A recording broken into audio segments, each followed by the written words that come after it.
औज़ुबिल्लाहिमिनश्शैतानिर्रजीम बिस्मिल्लाहिर्रहमानिर्रहीम अस्सलामु अलैकुम वरहमतुल्लाह। After the completion of chapter factorization of class 8 subject mathematics, let us today know about the summary of this very chapter. That means what we have discussed, what we have learnt.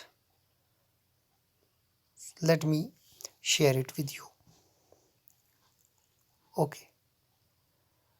प्यारे बच्चों, पहला point जो हमने सीखा उसमें हमने ये देखा कि जब भी हम किसी एक्सप्रेशन का फैक्टराइज करते हैं, एक्सप्रेशंस कैसे बनते हैं? जब हम वेरिएबल्स और कॉन्स्टेंट्स को मिलाते हैं, ठीक है ना। तो जब भी हम किसी एक्सप्रेशन को फैक्टराइज करते हैं, हम उसको एक्सप्रेस करते हैं as a product of factors, यानी हम उसके फैक्टर्स निकालते हैं। फैक्टर क्या होता है? ये फैक्टर या कोई नंबर होगा, या कोई अलजेब्रिक वेरिएबल होगा, या कोई अलजेब्रिक एक्सप्रेशन होगा, ठीक है ना। ये पहली बात।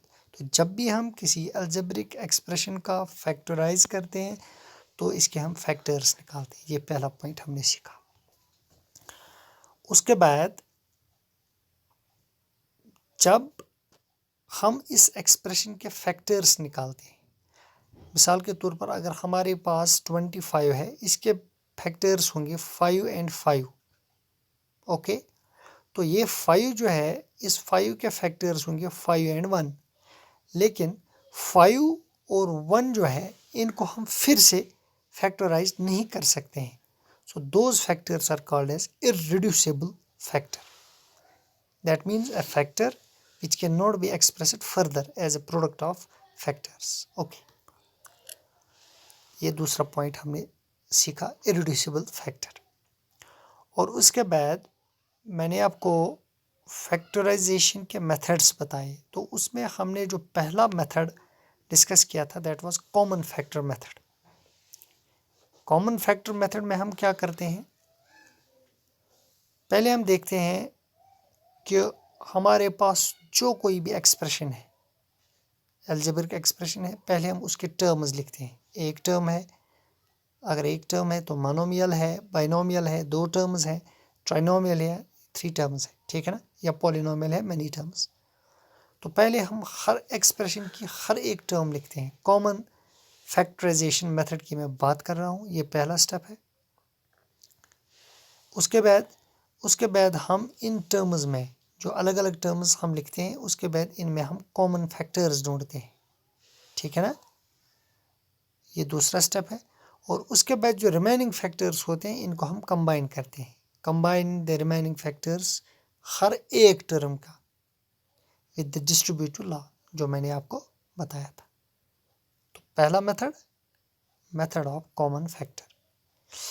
उसके बाद हमने एक और मेथड के बारे में, कभी कभार हमारे पास कुछ एक्सप्रेशंस ऐसे होते हैं जहाँ पे हम कॉमन फैक्टर जो है वो हम इस्तेमाल नहीं कर सकते। उसमें हम एक और मेथड इस्तेमाल करते हैं जिसमें हम टर्म्स को रिग्रुपिंग करते हैं, उनका रीअरेंजमेंट करते हैं, ठीक है ना। That's called as method of regrouping. Point 4. Sometimes all the terms in a given expression do not have a common factor, but the terms can be grouped in such a way that all the terms in each group have a common factor. When we do this, there emerges a common factor across all the groups, leading to the required factorization of the expression. This is the method of regrouping. Okay. Then there is point 5. इसके बाद हमने पांचवा point क्या सीखा इसमें? जब हम regrouping करते हैं टर्म्स की, किसी भी एक्सप्रेशन में जो टर्म्स होते हैं, ठीक है ना, हम वहाँ पे इन टर्म्स की रिग्रुपिंग उस वजह से करते हैं कि हमने वहाँ पे ये ऑब्जर्व करना है कि जो ये एक्सप्रेशन इस रिग्रुपिंग से बना है, ठीक है ना, उसमें हम trial and error method use करते हैं, ठीक है ना। ट्रायल एंड एरर मेथड मैंने आपको दिखाया है एग्जाम्पल्स के ज़रिए से कि ये कौन सा मेथड होता है। ये हमने एक और पॉइंट इसमें से सीखा। उसके बाद हमने कुछ आइडेंटिटीज़ भी इस चैप्टर में पढ़ी हैं और उसके बाद उन आइडेंटिटीज़ का एप्लीकेशन भी अमल में लाया है। सो पहला जो है that is a plus B whole square that is equal to a square plus 2ab plus b square. इसके बाद identity second a minus B whole square, वो बराबर होती है a square minus 2ab plus b square. उसके बाद identity third हमने भी पढ़ा है a plus B into A minus B that is equal to a square minus b square. उसके बाद एक और आइडेंटिटी के बारे में हमने जाना x plus A into X plus B is equal to x square plus a plus b into x plus ab. This was point 6. Okay. Then there is point 7. In expressions which are factors of the type x plus a into x plus b, Jin expressions में ये factors होते हैं x plus a into x plus b, remember the numerical terms gives ab.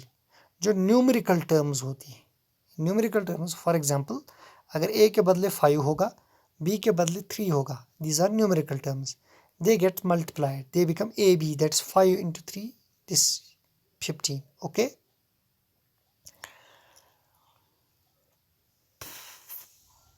Then there is its factors a and b should be so chosen that their sum with signs taken care of is the coefficient of x. तो इन expressions के जो factors होंगे, like यहाँ पे a and b है, इनको ऐसे इंतखाब करना, चूज़ करना चाहिए कि इनका अगर सम होगा उनके साइंस का ख्याल रखना चाहिए, so that they become the coefficient of x. Coefficient आपको पता है, coefficient is the numerical value which is placed before a variable. Then there is point 8. Point 8 में हमने क्या देखा कि in case of numbers division is the inverse of multiplication. Division जो है ये मल्टीप्लिकेशन का इन्वर्स है. फॉर एग्जांपल अगर हमारे पास है 2/5 डिवाइडेड बाय 3/5, ठीक है ना, तो हम लिखते हैं 2/5 डिवाइड को इनटू में चेंज करते हैं, मल्टीप्लिकेशन में चेंज करते हैं, 5 जो है ये ऊपर चढ़ जाता है तो 3 जो है ये नीचे आ जाता है, this called is inverse. Similarly division is the inverse of multiplication, ठीक है ना. This method is also applicable to algebraic expressions जब हम उनका डिवीजन करते हैं. उसके बाद पॉइंट 9 हमने सीखा कि जब हम किसी पॉलिनोमियल का किसी मोनोमियल से डिवाइड करते हैं तो हम क्या करते हैं, हम पॉलिनोमियल की हर एक टर्म को उस मोनोमियल से डिवाइड करते हैं या कॉमन फैक्टर मेथड उसमें इस्तेमाल करते हैं, ठीक है.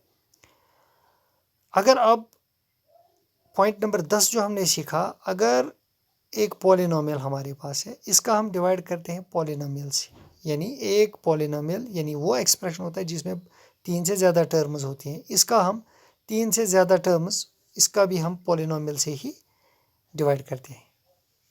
उसमें हम ये नहीं करते हैं कि हर एक टर्म को पॉलिनोमियल की हर एक टर्म को दूसरे पॉलिनोमियल के हर एक टर्म से डिवाइड करें, ठीक है.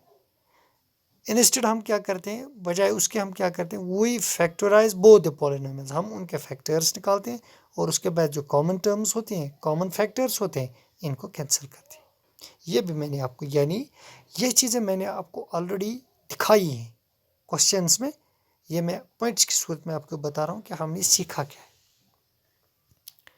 इसके बाद हमने कुछ रिलेशंस सीखी हैं इस चैप्टर में. आपको याद रखना चाहिए, dividend is equal to divisor into quotient, ठीक है.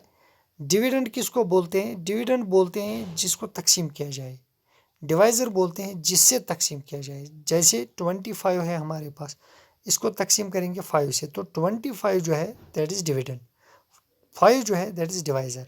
अब 5 और 25, तो ऊपर जो 5 मैंने लिखा दैट इज़ कोशेंट, नीचे 0 रह गया दैट इज़ रिमाइंडर. ओके, तो आपको याद रखना चाहिए उनके बीच जो रिलेशन है वो इस तरह से है, dividend is equal to divisor into quotient, ठीक है, प्लस रिमाइंडर, यानी डिविडेंड जो है it is equal to divisor into quotient plus remainder, that's और, ठीक है।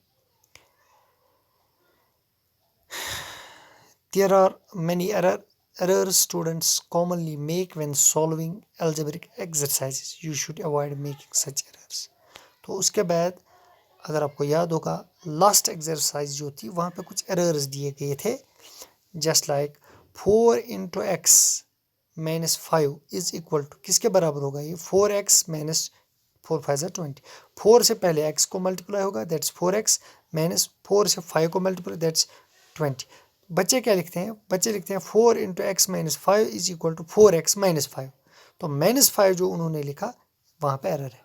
तो ये चीज़ें हमने ढूंढनी है और उसके बाद ये देखना है कि अलजेब्रिक एक्सप्रेशंस को हल करते वक्त ये एरर्स हमने नहीं दोहरानी चाहिए, ठीक है ना। तो उन एरर्स को, उन अलजेब्रिक एक्सप्रेशंस की तरफ खुसूसी तवज्जो देकर उनको सही तरीके से हल करना चाहिए। So these were the points, these were the main points I would say which we have learnt while solving the exercises of the chapter factorization. I hope you have understood this chapter fully, and I am inshallah sharing with you the assignments related to this very chapter. Thank you very much.